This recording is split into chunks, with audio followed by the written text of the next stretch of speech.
कभी भारी घाटे में चलने वाले फिनटेक दिग्गज कंपनी पेटीएम ने इस बार जो है अपने नतीजों से बाजार को हैरान कर दिया है। कंपनी का नेट प्रॉफिट साल दर साल 79% बढ़कर 220 करोड़ रुपए पर पहुंच गया है दोस्तों। लेकिन इस धमाकेदार मुनाफे के साथ साथ सबकी जो नजरें हैं वो टिकी थी बोनस शेयर की पहली घोषणा पर। बोर्ड मीटिंग में बोनस शेयर को लेकर भी बड़ा फैसला सामने आया है। आखिर पेटीएम के इस टर्न अराउंड के पीछे का असली सीक्रेट क्या है? बोर्ड ने बोनस शेयर पर क्या बड़ा फैसला लिया है और दिग्गज ब्रोकरेज हाउस इस स्टॉक पर अब क्या टारगेट दे रहे हैं? आइए डिकोड करते हैं पेटीएम की ये सबसे बड़ी रिपोर्ट, इसलिए वीडियो को एंड तक जरूर देखें। नमस्कार, मैं हूं आपके साथ संध्या बिष्ट और आप देख रहे हैं the economic times Hindi. Digital payment और फिनटेक कंपनी पेटीएम की पेरेंट 197 कम्युनिकेशन कंपनी ने जून तिमाही यानी कि Q1 के नतीजों में मजबूत परफॉर्मेंस से निवेशकों को खुश कर दिया है दोस्तों। कंपनी का कंसोलिडेटेड नेट प्रॉफिट 79% बढ़कर 220 करोड़ रुपए पहुंच गया, जबकि पिछले साल की समान तिमाही में ये 123 करोड़ था और कंपनी की कमाई में भी अच्छी तेजी नजर आई है, जिससे कि साफ है उसका कारोबार लगातार मजबूत हो रहा है। बेहतर नतीजों के बाद कंपनी ने साफ किया है कि उसका फोकस फिलहाल कारोबार बढ़ाने और मुनाफा मजबूत करने पर रहेगा। हालांकि निवेशकों को जिस बोनस शेयर का इंतजार था उस पर फिलहाल फैसला टाल दिया गया है। कंपनी के बोर्ड का यह कहना है कि अभी बोनस जारी करने के बजाय कारोबार में निवेश करना और लंबे समय तक मुनाफा बढ़ाना ज्यादा जरूरी है। बोर्ड का यह मानना है कि इससे भविष्य में शेयरधारकों को ज्यादा फायदा जो है वो मिल सकता है दोस्तों। और इसके साथ ही कंपनी ने अपनी सहयोगी कंपनी पेटीएम मनी से 100 करोड़ का अधिक निवेश करने को मंजूरी दे दी है। अब कमाई और मुनाफे में जो है अच्छी खासी बढ़त नजर आ रही है। इस तिमाही में पेटीएम की ऑपरेशन से रेवेन्यू 28% बढ़कर 2,448 करोड़ रुपए हो गया, जो कि पिछले साल इसी अवधि में 1,918 करोड़ रुपए थी।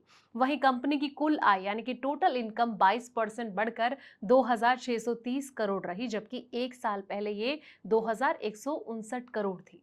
कंपनी का प्रॉफिट बिफोर टैक्स भी बढ़कर 247 करोड़ पहुंच गया। पिछले साल इसी तिमाही में ये 143 करोड़ था और इससे पता चलता है दोस्तों कि कंपनी की कमाई के साथ साथ उसका जो ऑपरेशन है वो भी पहले से बेहतर हो गया है। अब बोनस शेयर नहीं दे रही है कंपनी। कई मीडिया रिपोर्ट्स में ये बात सामने आई थी कि कंपनी के बोर्ड ने बोनस शेयर जारी करने की जो प्रपोजल है इस पर विचार किया था, लेकिन फिलहाल इसे आगे नहीं बढ़ाने का फैसला लिया गया है।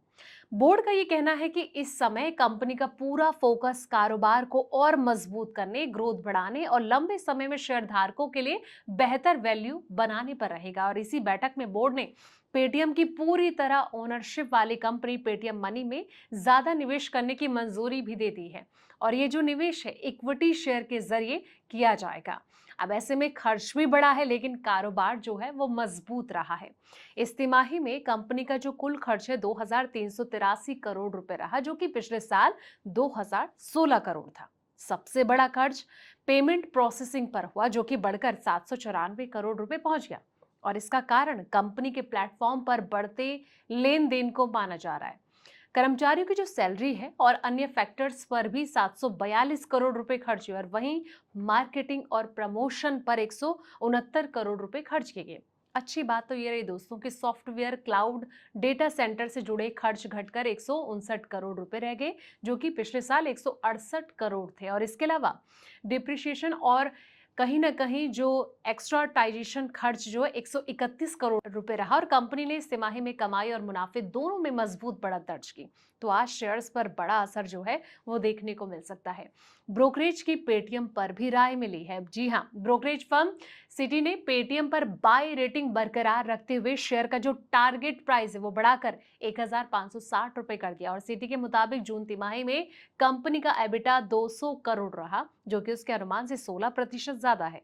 कंपनी की रेवेन्यू में सालाना 28% की बढ़ोतरी हुई, जबकि कंट्रीब्यूशन मार्जिन 55% रहा है। लेकिन सवाल ये कि जिस तरीके से पेटीएम का जो ये अच्छा प्रॉफिट हुआ है उससे निवेशकों को कितना फायदा होगा आने वाले वक्त में, आपको क्या लगता है? कमेंट बॉक्स में अपनी राय जरूर दें और साथ ही इस वीडियो को लाइक करें, शेयर करें, चैनल को सब्सक्राइब करना ना भूलें ताकि ऐसी पल पल के अपडेट्स आपको मिलती रहे। तब तक के लिए आप देखते रहें द इकोनॉमिक टाइम्स हिंदी।